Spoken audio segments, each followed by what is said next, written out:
So, hi and welcome to the 4T Cast. Loopers! Oh my God! Hi and welcome to the 4T Podcast. I'm Brian, And I'm Austin. and we're here talking about farming. Woo! Yeehaw! All right, so just to give you a little background about both of us here when it comes to farming, both of us have done farming here in Japan itself. So Austin can start with his. Yeah, for me, farming started when I came to Japan. I have not really done any farming before. I've worked on a ranch with cows and horses and, taking care of the stables. But other than that, I've never done any farming as in planting rices, planting crops. Austin was talking about shovel and poop. So the extent of my farming goes through subsistence farming, vegetables to grow and eat for family, and growing rice. That's about the extent of my farming background. How about you? Well, my family has had a farm since I was born. Oh, okay. Now, we did live in town, but we had a farmstead outside of town that we used to go and work the land there. Now, I've been riding on the tractor itself since I've been like 3 or 4. But this was when I lived in southern Minnesota, but we moved to northern Minnesota. And when we moved to northern Minnesota and I was about 10, I learned how to drive the truck, drive the tractor, skid loader.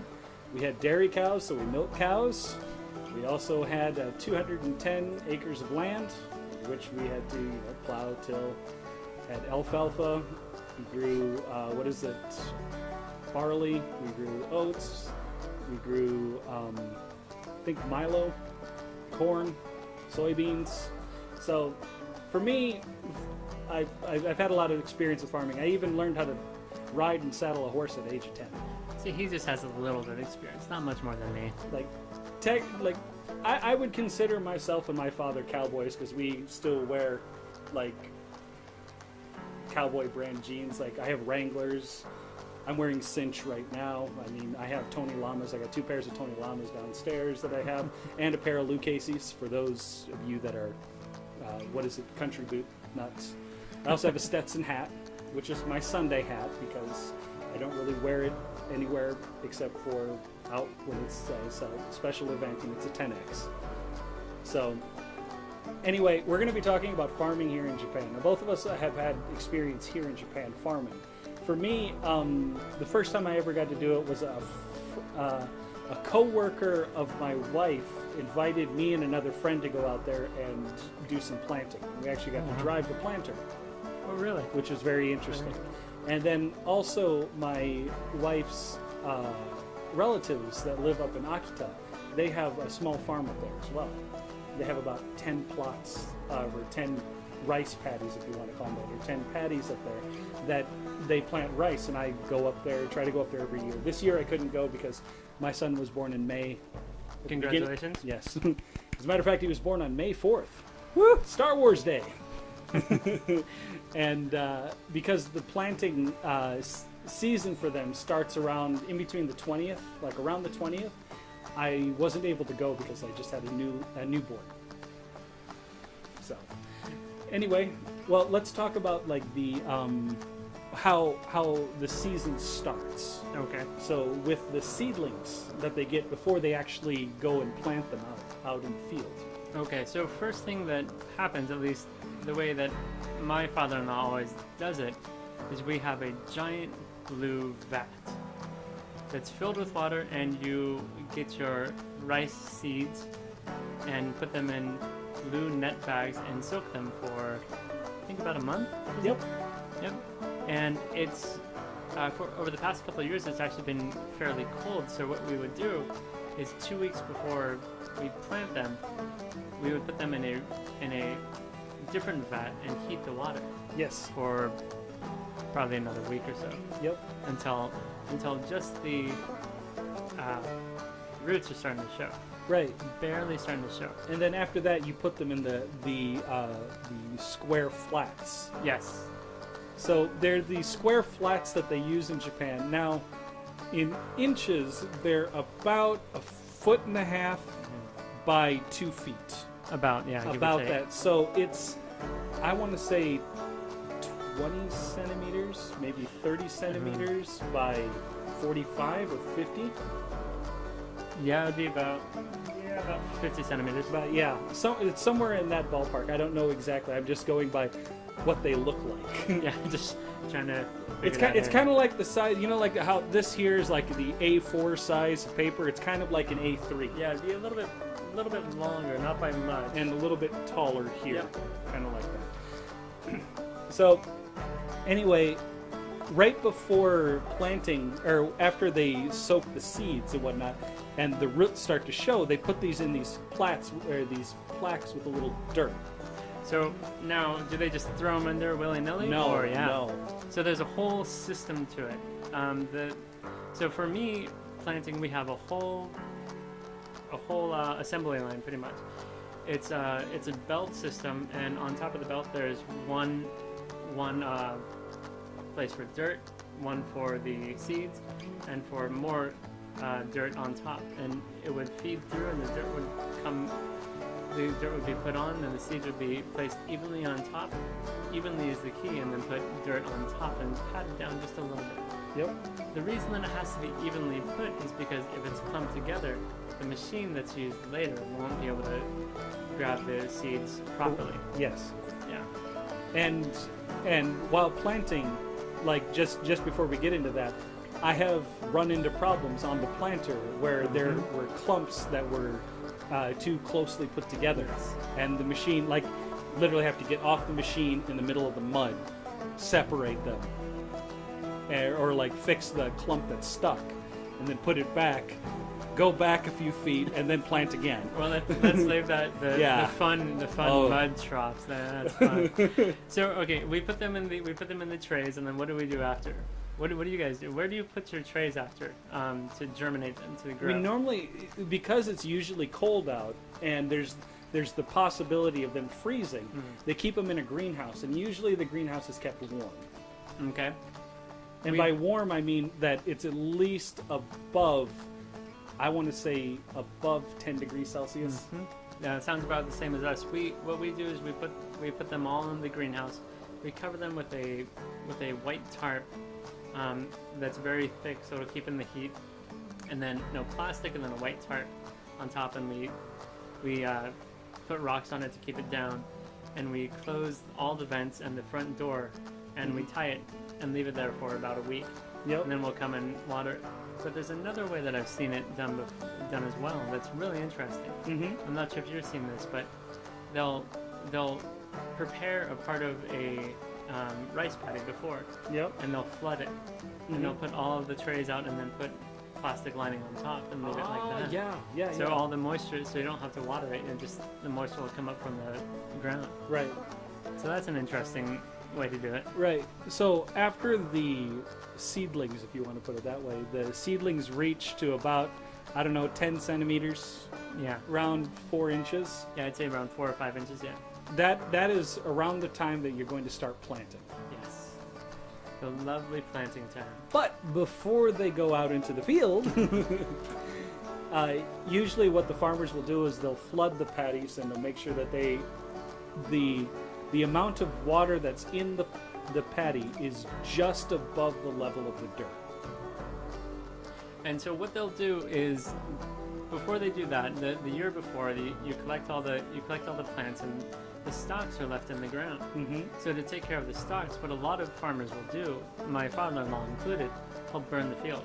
Yep, you burn the field. So for the first couple weeks in August, maybe, no, May or June, it's nothing but smoky atmosphere everywhere because everyone's burning their fields. Right. And the reason they do that is to take care of the stalks and to put the vitamins and the minerals and everything from the stalks back in. Right, but the other thing is that another reason why they want to burn the fields like this is because if they want to plant rice again in the same field, if they just plow under the stalks, it will not do well for crop rotation, which is the reason why they burn the fields and then till it under afterwards. Yep. So then after they till it, then they'll flood it just like you said, and till it up again until all the stalks have been removed, until the mud is nice and smooth. Well, let's talk about how they flood the rice paddies. Okay. So Japan has, how do I say this? They've irrigated pretty much the whole nation of Japan. Yes. The whole island of Japan. And that means that you have running water whenever you need it to the fields. And they use an intricate system of pulleys and levers and dams to get the water to move to where you want it. Right, but there's like three main ways that I've seen how they pump water into different locations. Like my wife's relatives, they live on top of a mountain. So trying to pump water up the mountain is very difficult. So what do they do?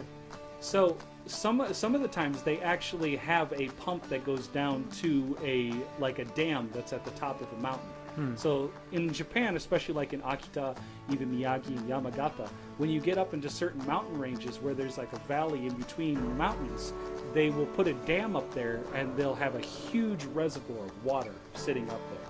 And a lot of times there's pumps that go directly down into the dams there, and they pump up to cisterns up at the top of other mountains. So to pump the water up to a giant cistern. And then once it's up in that giant cistern, they go down to the fields and they turn like a crank to a hose, and the water from that cistern will flood. But when they close it back up, they can also have the water pump from that dam back all the way up there. Now there's other places where they take rivers and they pump directly from the river instead, from the mountain runoff. That is what we do in my home. Right. The river runs where I live. It was actually a river before, and we dammed off the river. They changed the actual course of the river. Yep. And now we just use the natural course of the river to pump into our fields when we need it. It's a gravity pump, so they don't actually have to pump it like with a machine. The actual gravity and force of the river itself is enough force to push that water into the rice paddy itself. Yep. So very convenient. Yes. So there are a couple cisterns that they use up on mountains like that. It depends on how high up you are. Sometimes there's natural running rivers that come down there, but from where the relatives are, I'm pretty sure that they get it from a cistern. Okay. So before we get into planting, I wanted to talk to you about the fertilizer that's used. So what kind of fertilizer do you guys use in the fields? Have you seen that's been used in the fields? Or on the plants? Do you use modern fertilizer, or do you use anything else? You know what? I'm not exactly sure which fertilizer my uncle uses. Do you know what they used to use right after World War II? What? Human waste. Really? Yeah, they would use human waste just straight into the fields. Wow. Oh yeah. So just an interesting little fact for you guys. And just so you know, when it comes to using human waste when farming, is that usually at a sewage treatment plant, human waste has to stew, for lack of a better term, for about 10 years until the bacteria and enzymes break down enough so that when it goes to human consumption, you can actually eat the product from that human feces. Yeah, which raises a lot of questions if all that was actually treated after the World War II. Exactly. But yeah, they used to use human waste or cow manure. Yep. Or the main fertilizer. I'm pretty sure like most Japanese people now actually have a what is it like? It's created in the lab. Yeah, most of it is modern chemical fertilizer. Yeah, but way back in the days, yeah, that's what they used to use. Yep.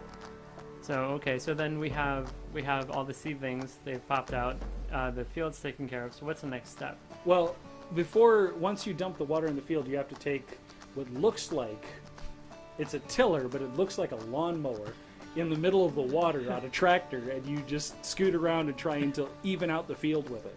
Yep. Yeah, that is the weirdest thing to see because it doesn't look like it's doing anything until they pull it up and then you see all the paddles going underneath. Right. I mean, quite literally, it looks like somebody's pulling a lawnmower behind a tractor in the middle of a dirt and mud-filled rice field. Although there is something oddly poetic or very calming about it, especially like at sundown when the sun's coming right on it, and it just looks so peaceful. Right. Now, another thing is that Let's get into the poetry of rice planting. another thing is that like while they have larger size small tractors that they use in the fields, because you obviously can't use a giant 4x4 inside one of those fields there. Like the 4x4 would probably be about a quarter of the size of the field of the average field. Of the average field, if you have a larger professional field, maybe you can use those. But yeah, Right, most but of them are smaller. Most of them are smaller because there's a lot of hairpin turns you have to take. But one of the things that you will see is with these tractors is where the wheels go in, they'll have these metal like sub wheel, like Yeah. it's a metal sub wheel that they have attached to the main rubber wheel that sticks out about another 20 or 30 centimeters. A good way to describe it is if you think of the Mississippi River and the old steamboats, Yeah. and the paddles on the back, the big paddle boats. yeah, there you go, paddle boats. It looks exactly like paddles, and they stick onto the back wheels of the tractor. Right, and what that is there for is to help to make sure that the rubber wheels actually get grip when they're going through the mud. The other thing is it's to help it in case there's an area that is, let's just say, not as saturated with water compared to another one, so that if the tractor starts to tip a little bit, that metal guide, if you want to put it that way, that paddle boat guide will possibly catch an area a little bit better. Yeah, that is an interesting thing that happens within the fields. The bedrock, if you will, the bottom part, sometimes it's not even. No matter how many times you really till it up, Yeah, you will have low parts, especially after the big earthquake. yeah, Before the big earthquake, our fields were pretty much perfectly straight. Yep. But now when you do them, there's parts where you lean down to the right or to the left. right. And I mean, and with a lot of different farmers here right after the earthquake, some of them had areas of their land like shift slightly. Yeah. And what they had to do is they had to go back and rezone it, because in between each field is kind of like it looks like a walking path, but it's like a mini levee or a mini dike Right, that yeah. they put in between the fields. And when the earth shifted a little bit, the dikes shifted as well. So they had to kind of rezone the land in between there. And there were areas where like it was a little higher, a little lower, but they had to re-level the land by correcting where the dikes should go. Yep. Yeah, and that's an interesting process to watch as well. Yeah, no, have you seen the machine that they use for that to like actually like pull the dirt up and push it up again? Yeah, it's a weird machine. I've never seen anything like it. Yeah, it reminds me a lot of a trencher, but it's a trencher that's designed to pull earth up instead of take earth out. Yeah, it's how do I explain it? It's kind of a silver wheel that's kind of it's a silver wheel that rotates and pushes everything up. Yep. It's really interesting to see. But it's also extremely heavy, so it pushes the earth down, so it's Yeah. actually matted down so it doesn't wash away. Yeah, so when you walk on it, it doesn't give at all. Yeah. Well, unless it's old, and then It- you'll it- fall into the field. Yeah, and depending on the kind of soil that they put on there, if it gets too saturated with water, sometimes those little levees will break, and you'll see guys out there with giant like metal sheets or rock sheets trying to block the levee from actually breaking Yeah. into another field. Because especially right after you've planted, if you have a break inside those levees or those mini levees or mini dikes, and it floods the field too much, then the rice may die from being stuck under the water. Because the mud can be really murky. Yeah. Let's see, I think it is if you submerge a plant for 24 hours, if it's underwater more than 24 hours, completely underwater, it will die. Yeah. So if you have like a quarter of it out of the water, it's fine. But anything more than that for 24 hours, it'll die. That's why it's very important. And a lot of times after people have planted, you will see farmers go out to the field and they will check the rows like almost every 6 hours. Oh yeah. And they will go and they'll run the Little pumps or- drain, yeah. the drain to make sure they got the exact amount that they need inside the field. Like it's a great outside. Right outside my house, I have rice fields. And people that plant rice right outside my house. Yeah. And one thing we should probably talk about is after 3/11, the big earthquake, how the government resized some of the rice fields and Yeah. the laws about that. So I know that my family we were kind of affected by that. Mm-hmm. A lot of families were. The fields, the larger fields, a lot of the government made a mandate where you can only have a certain amount of fields or a certain amount of rice within the fields now. Yeah. I'm not exactly sure the law 100%, but I know that a lot of our fields were cut in half because of those laws. Well, I know some of the fields were cut in half, but another thing that they also mandated as well was after the earthquake and tsunami, a lot of the main farmland that was along the coast, all the way up from Kasenema all the way down to Fukushima, a lot of that land was destroyed when the tsunami came in and dumped sand all into the farmland. And even to this day, that farmland isn't used, or it's being repurposed as for solar farms. Yeah, instead. I think it was it'll be 10 years before any of it's usable for farmland. Well, Something like that? but here's the thing. That's at I think at a certain distance. Like the closer it is to the coast, the higher the sand content in the dirt is. Right. And the higher the sand content in the dirt is, the less likely you're able to grow rice. Yep. So Yeah. at some of the land is completely unusable for growing rice. Yep. But other parts of the land have been basically salted, which means that they'll take 10 to 15 years to come back, Yeah. depending on how much salt actually got into that land there. Yeah, that's too bad. It is very bad. So anyway, we're going to take a short break and come right back. Okay. Hi, we're back with the 14 podcast talking about farming. Okay, so we talked a little bit about getting the seeds ready and planting and getting the seedlings in their trays, and then we talked about getting the fields ready. Now it's time to move on to actually planting the rice. Which there's a fun job and a not so fun job. So let's go into the history of planting it before we get into the fun job and the not so Yeah. fun job. so how they did it before. It was actually used to be a big community job. Yep. It would actually start in May and go all the way till August, I think, because it would take so long. And so the whole community would grow the rice, and then all the community would go to. They would block off they would flood the fields, get them ready, and then they would block them off with a grid of some sort, or just people would be really good at focusing where they are. And they would take the rice and with their hand and take a little bit and pop it in the mud. Yep. And like I said, it would take forever to do. My father-in-law, the community where we live is very poor, and after World War II, they had nothing. So their main source of food was rice and, birds that they caught.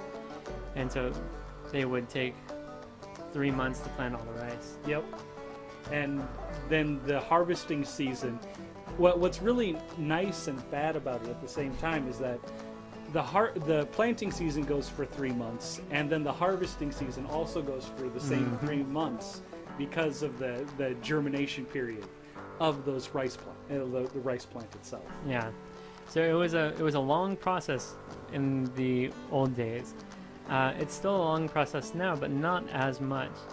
And talking about the harvesting in the old days and the planting in the old days, you would have to bend over and plant all the rice by yourself. And looking at the older generation, you'll notice a lot of the older men and older women are hunched over. Especially in the Tohoku area. Yeah, for that exact reason, because they were always bent over doing their There was rice. another reason that someone told me, and this is not confirmed, but from what people had told me is during World War II and even after World War II, there was this whole thing about drinking milk. in Japan, where they thought that that was a Western thing. Really? Right. And Oh, wow. it was not that it was shunned. It was just that the propaganda, the kind of mindset was, well, we're Japanese. We're not going to do things the way the West does. With that mindset during that time period, which is not the same mindset now. But during that time period, they said that there was a lot of due to the lack of nutrition at certain ages for certain people, and due to the lack of calcium. Yeah. The access to calcium that people had was one of the main reasons why even today with our older generation, you see a lot more people with a hunchback. There you go. A lot of it could be having to do with sitting on the floor at the same time too. Well, yeah, there you go. Yep. Okay, so that was then, but how's it done now? So how do you get your plants from the trays onto the machine? Well, my in-laws have a K-truck. Okay. Okay, and what a K-truck is, it's a 660cc engine pickup truck that it's kind of like a mid-sized motorcycle with four wheels and a cab. It looks like a toy. Yeah. I'm gonna be honest. It looks like a toy. They put these racks on them that's usually about 5 or 6 high, and you put the little trays, the ones that we talked about before, inside there on these racks, and then they drive to the location, and you pull the racks off as you need them. And each one of these racks, the whole rack in the back of the truck holds probably close to 1 to 200 of the trays. Yep. If not more, depending on the size of the truck. Right. So it's usually about 6 or 7 on each side. One row is about 6 or 7 on each side, and then it's about 5 or 6 high. Right. You're better at math than I am, so that's... So 6 times 7 is, 42? 42 times 2, it's 84. So about 100. It's about 100. Yeah. So, and I didn't actually count the exact number of the exact amount, so we're going to say about 100. Yeah. And you can also stack them, other ways as well. I've seen them stacked diagonally as well to make more room. So generally in the truck you can fit about 100 of the trays. Yep. And so then you drive out to the field, and it's usually a whole family affair. There's everyone there, people to take out the trays, people to prepare the rice, and people to clean, and probably 1 or 2 drivers. Now, one of the funny things about the trays is that the roots from the seedlings are usually stuck to the bottom of the tray. So if you try and just kind of put the slab that they use to put underneath it, if you try and just shove that in there, you might cut a lot of the roots off. So what they do, and this is actually kind of interesting, is they roll the thing back, the dirt from the seedlings back, and it almost looks like they're rolling up carpet. Yeah, it's really cool. And then they put it back, and then after they've rolled it so that they've pulled the seedlings lightly from the bottom, then they put this slat underneath it and scoop all of it up and pull it out in one go. For a visual, for people who don't know what we're talking about, think of laying sod, and put the sod inside a tray, and then when you pull up the sod, that's kind of the same visual. Yeah. And then all you do is you put a slat underneath, a metal sheet or plastic sheet to take it out of the tray. Yep. And the reason for the slat is the planter itself usually consists of from 4, and then there's 6, and there's also 8. There are, depending on the size of the field that you're planting in. If you're planting in a small field, you want to use a 4. But if you're planting in mid-size, 6, and if you're planting in a really large field, most people use an 8. Yeah. And what we're talking about is the rows of when you take the trays out, you put them in the back of the machine. Right. Well, basically, the back of the machine. Okay, and I'm gonna try and give you a visual here. It's like you have slats here, like 1, 2, 3, 4, like this. Okay, and it's a line. They're divoted in a line, and they go all the way down to the ground, basically, where the machine's going to pull a piece, pull a piece, pull a piece, pull a piece, and plant it. Now, what you want to do is you want to put these slats in here. And you put 1, 2, 3, usually about 3 or 4 high, inside each 4 of these rows, and that's what the planter uses to pull. Now, on the bottom of the planter, there are little things that look like hooks, kind of like 2 fingers or 3 fingers. And what they'll do is they'll rotate back and forth. One comes up while the other one goes down. And they'll do the same thing as the community would. They would take a little chunk of the seedlings and pop them into the ground, and they would just rotate back and forth doing that. So, but this thing, obviously, like we were saying here with the 4 rows that we had showed over here, what they would do is they would plant all 4 of those at the same time instead of it being one person taking this thing would basically do 4 rows at 5 times the speed. So instead of 5 fields taking 3 months, it takes 5 fields would probably take 2.5 hours, maybe 3 hours. If you have a fast machine. Yeah. If you have a fast machine, you know what you're doing, and you can, and like if you're like a 70-year-old guy that's been doing this for years, man, you're probably done with that in an hour and a half. Now, if you're like me and your machine is older than dust, you'll get done with 6 fields in about 6 hours, 7 hours. Yeah. Yeah. But that's about the right pace. Yep. If you go too fast, then you can end up messing up the machine or not planting the rice where it's supposed to go. Right. Like we were talking about before, if you don't evenly place those seeds on the slats themselves, you'll get these giant clumps.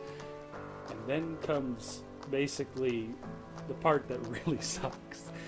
So the part that really sucks is getting into the field, because when you're planting, most of the water has been drained, so it's just a muddy mess. And when you get into the field, it's about knee-high deep mud. Right, and you're wearing boots that basically go right up to your knees. Like the boots that I have, when I actually had to get off the planter in the middle of the field to walk around to undo a clump, it went up, I want to say, almost 40 centimeters. And I was talking with my wife's relatives, and they're saying, next time just ask one of us to go do it, because you're very big and you'll probably sink in. Yeah. So they're like, and the other thing is that what the elderly people tell you to do is when you go and you step in the mud is to do heel toe. Yeah. Heel toe. If you do toe heel, you may not get your boot out. Oh yeah.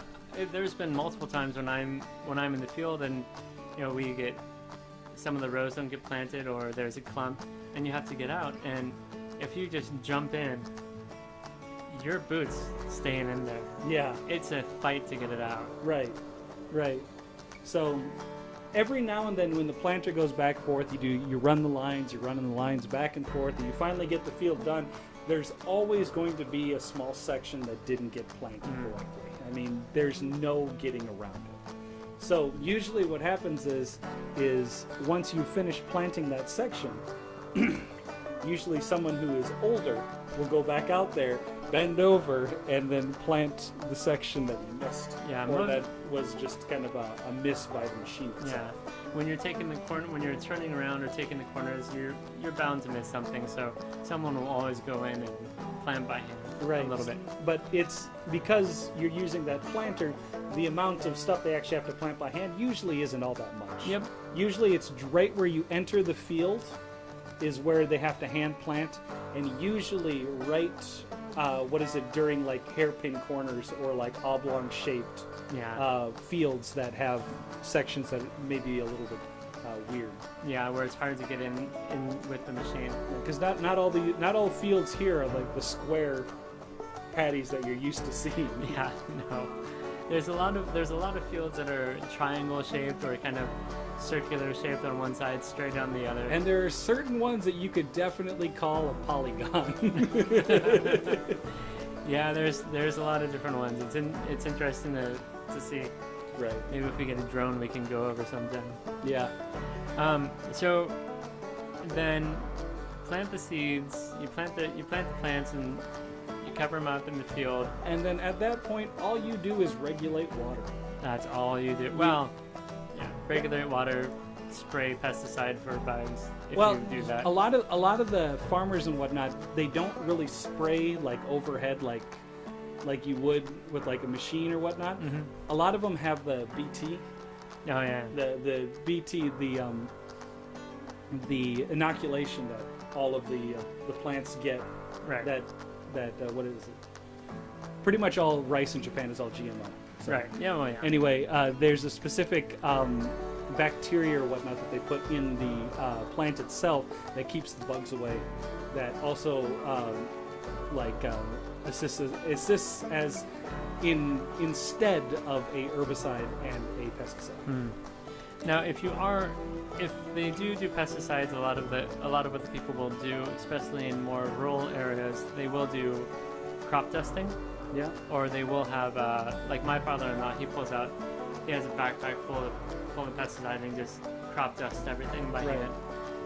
That's done in more rural areas. Yeah, like this. We're talking about areas that are like nowhere near a town, nowhere near like drinking water supplies. Yeah, if you did this during close to any drinking water or any towns, it would be a disaster. Yeah. So like for me, where I live in the town I live in, and the fields right outside my house, they normally don't spray for pesticides out there. Yeah, and where I live, there's literally no one. There's tanuki only, so Yeah. it's not that bad. Right. Yeah. So. Yep. So just regulate the water. And then come September, September, and for the late rice, October, November, is harvesting. Yep. So harvesting, before you start to harvest, is when you start to drain out the water. Yes.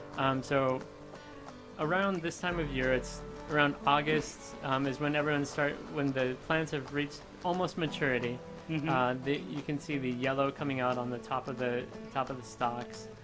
That's the rice really coming out and being mature. This is when they start to take out the water and drain everything. Right. And what that'll do is it'll essentially kill the plant Right. and dry it out, so you don't have to do it too What much. they're trying to do is they're trying to pick a specific point in the germination cycle of the plant so that the rice plant itself will still hold the rice inside of it. So it's not at a certain point of maturity that the rice will fall out. Yeah, and it'll seed. Yeah. So, they will drain the field, and that's once the plant turns yellow or brown is when they harvest the rice. Yep.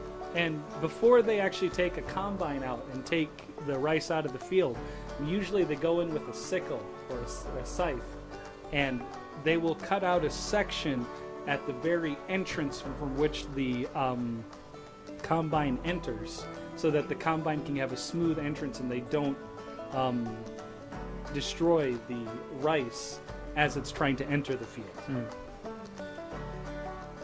And then, so after they do that, it's time to harvest. Yes. And so the way they harvest is they use a combine, but it's not the combine that you think of when harvesting corn or some other crops with a large wheel on the front. Right. It's just a combine with either one, if it's a small combine, it'll have one slot or up to 4 slots. I've seen before. And the other thing is that like the way it looks is very different from like the Western style of combine. It kind of looks like a Zamboni. Yeah, it does. Right, It really and does. it's square in shape.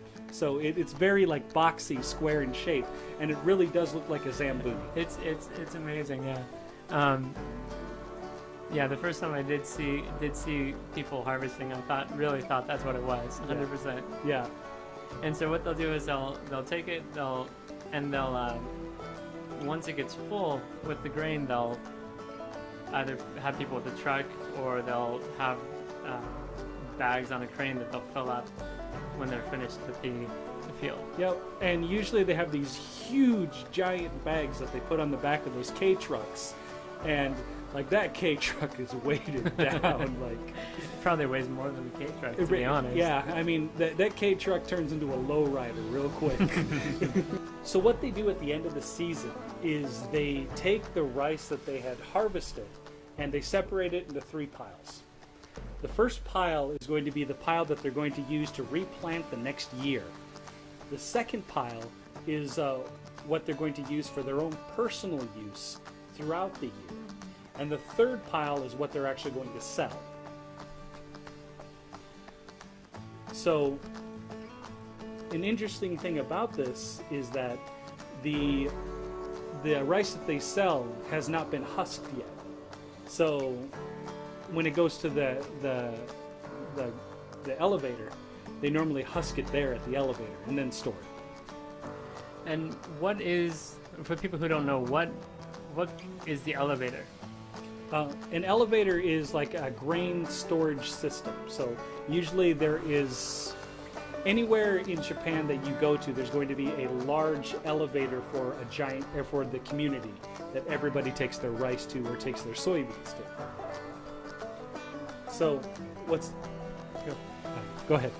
Well, I was just going to say, and then there's also the elevators are more for the community use, for storage, and then there's also for personal use, the smaller ones that you can find for Right. 100 yen or 150 yen on the sides of roads to do small quantities of rice for Right. personal use.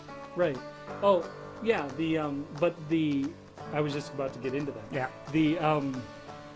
So the elevator is not necessarily the government, but a company's rice that they buy from the farmers, and that's where they store it after buying it from the farmers. So usually that's the giant elevator. Now there's like your coin rice washing stations, which are almost unheard of in pretty much any place that does not like regularly produce rice. So if you're like in Tokyo, or if you're like in like Chiba, Ibaraki, I don't know, Ginza, Shibuya, Yeah, probably the bigger will- places. you probably won't see any of these anywhere. But when you're out in the sticks, Like us. you're going to see these stations where you take that unhusked rice and they take it for you and you run it through a machine where it husks all the rice and then spits it back out. You still have to wash it, but it husks all the rice that you had harvested from your field. Yeah, so what it'll do is you just go in there. It looks kind of like a coin laundry or a payphone kind of, but larger. And you go in there and you take your rice and you can pay a certain amount for how much rice you want to do and dump it into one section. And that will take all of the rice and it'll spin it through a centrifuge and it'll beat the rice until all the husks come off. And then you put your bag underneath the other side and it'll come out without the husks on. And then you can take it home and you can wash the rice in your rice cooker and cook it from there for personal use. Right. Now, we're going to talk about like personal farming as well for like your own home gardens. And whatnot. So usually most farmers that have giant plots of land also have their own personal farms on site as well. Now, usually they don't take up a lot of space, but that's where they normally grow their tomatoes, eggplant, cucumbers. What is Goya? Goya in English. Goya, oh man. Goya, I couldn't tell It's you. a bumpy pickle. It's essentially, I believe it's a species of cucumber and it's just a very acidic, very bitter tasting kind of cucumber. Yeah, it's a bumpy pickle. Yeah. So yeah, this is a lot of farmers do just personal subsistence farming. I think we both do it as well. Yeah. So a lot of farmers, the main crops that I always see people grow are edamame, soybeans. They do tomatoes, Cucumbers. of course, nasu, And- eggplants. Yeah. And tomatoes. Oh yeah, a lot of tomatoes. Yep.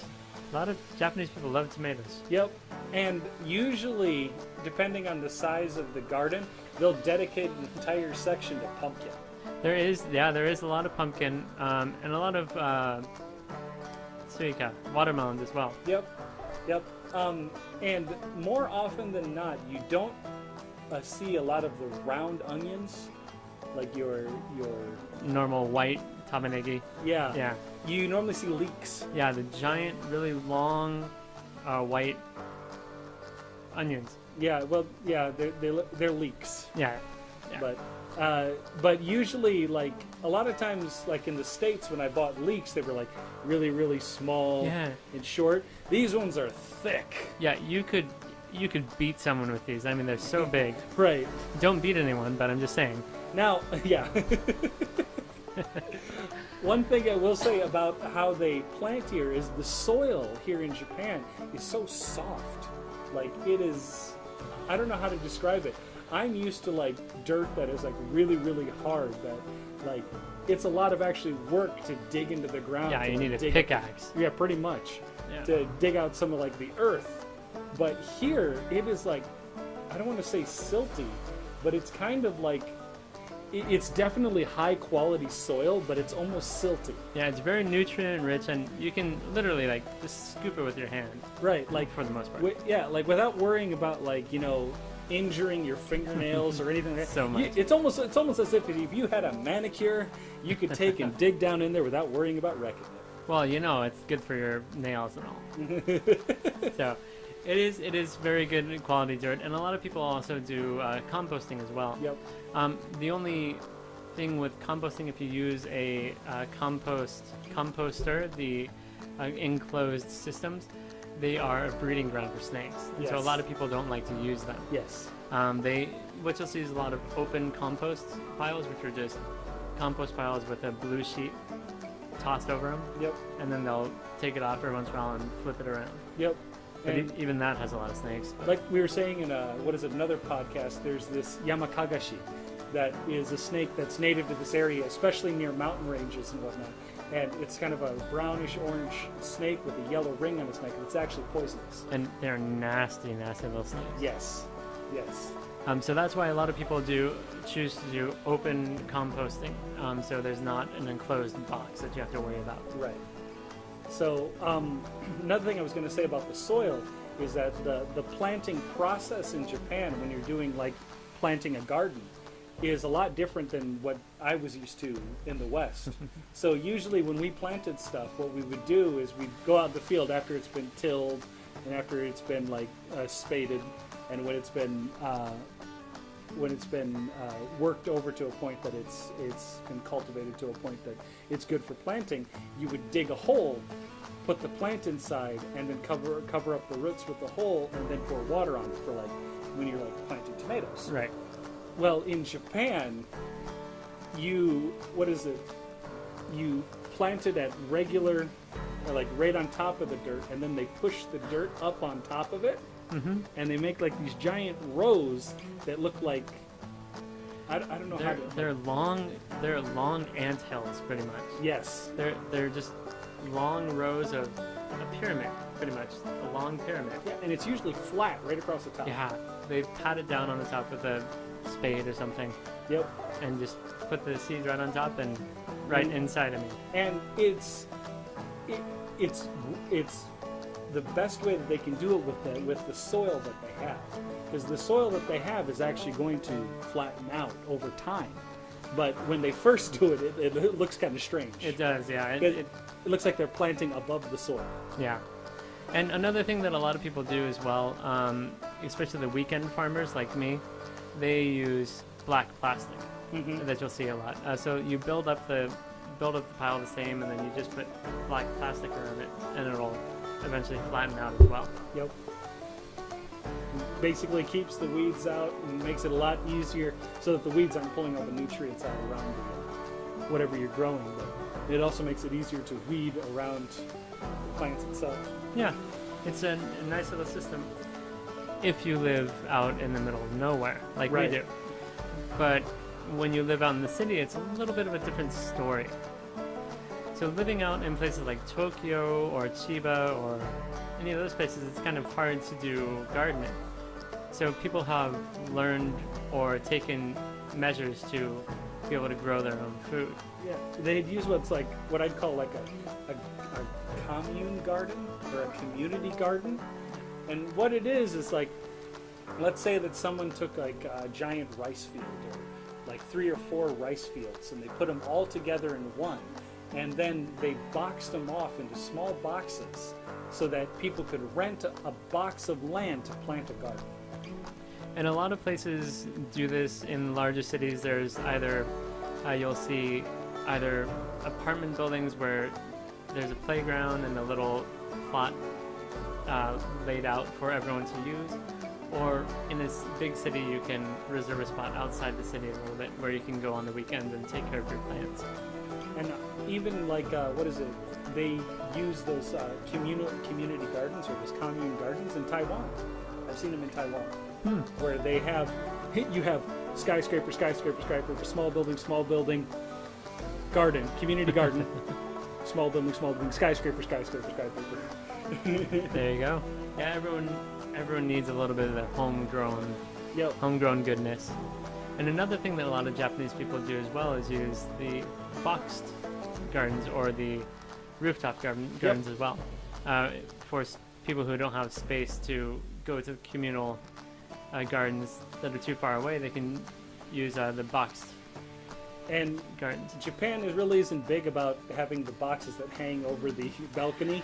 That's definitely a no-no in Japan. Yeah, the reason obviously is because of earthquakes. Yeah. And if you are on like the 16th story and you have one of those box gardens and there's an earthquake Yep. and it falls, hopefully it doesn't hit something or someone. Yeah. I remember when I moved to Japan for the first time, I was living alone and I wanted to have a garden. So I live in an apartment with a veranda and I was on the first floor. So I was able to have my own little garden. I had to build a shelf and make sure that it was attached to the ceiling, that it was held down with rods, that so if an earthquake did come, it wouldn't shake so much and fall over. So even if you live on the first floor and you have a shelving, you will have measures that you will have to take in order to have that garden, and even that is rare. Yeah. On the first floor. Yep. Well, I think that's all we got for today. You know, I think my green thumb has turned into a brown thumb. I think you're right. Okay. We'll talk to you later. Alrighty, bye. Bye-bye.